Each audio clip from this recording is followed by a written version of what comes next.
కొంతమంది అమ్మాయిలు హనీ ట్రాపుల్లో ఏకంగా ముసలి వాళ్ళను కూడా వదలట్లేదు. అసలు ఏం జరిగిందంటే, ఇండోర్‌లో మదన్ సింగ్ అనే వ్యక్తి ఉండేవాడు. అతనికి 61 సంవత్సరాలు. ఇతనికి ఒక ఓన్ అపార్ట్మెంట్ కూడా ఉంది.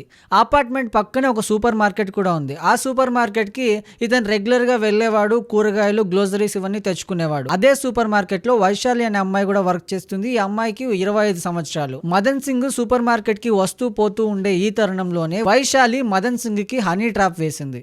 ఈ హనీ ట్రాప్‌లో భాగంగానే తరచూ మాట్లాడేది, ఆయనతో మాటలు కలిపింది. తర్వాత ఫోన్ నెంబర్ తీసుకుంది. ఇక కంటిన్యూస్ గా కాల్స్ చేయడం స్టార్ట్ చేసింది. ఇలా మాయ మాటలు చెప్పి మదన్ సింగ్ ని లోబరుచుకుంది. మదన్ సింగ్ కూడా ఈమె మాయ మాటలు నమ్మి ఆమె చెప్పేదంతా నిజమని హనీ ట్రాప్ లో పడ్డాడు.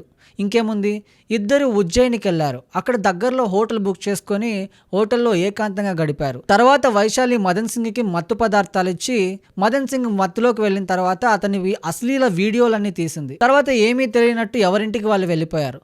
2 డేస్ తర్వాత మదన్ సింగ్కి మళ్ళీ కాల్ చేసింది. నీ అశ్లీల వీడియోలు, నీ ఫోటోలు నా దగ్గర ఉన్నాయి, వీటిని బయట పెట్టకూడదు అంటే నువ్వు నాకు అక్షరాల 50 లక్షల రూపాయల డబ్బులు ఇవ్వాలని డిమాండ్ చేసింది. మదన్ సింగ్ది పరువు గల కుటుంబం అవ్వడంతో 50 లక్షల రూపాయలు నేను ఇవ్వలేను, నా దగ్గర 19 లక్షల రూపాయలు ఉన్నాయి, నీకు ఇస్తానని ఒక స్టాంప్ పేపర్ మీద అగ్రిమెంట్ కూడా రాసుకున్నారు. ఇలా అగ్రిమెంట్ ప్రకారం అక్షరాల 19 లక్షల రూపాయలు వైశాలికి మదన్ సింగ్ ఇచ్చాడు. తర్వాత 19 లక్షలు కాదు, నాకు 50 లక్షలు ఇవ్వాలంటూ డిమాండ్ చేస్తే ఇంకా ఏం చేయాలో అర్థం కాక వెళ్ళి పోలీసులను అయితే ఆశ్రయించారు. తర్వాత పోలీసుల విచారణలో ఈ ఉదాంతం మొత్తం బయటపడింది. సో ఇలాంటివి కూడా మన సమాజంలో చాలా జరుగుతున్నాయి కాబట్టి దయచేసి చాలా జాగ్రత్తగా ఉండండి.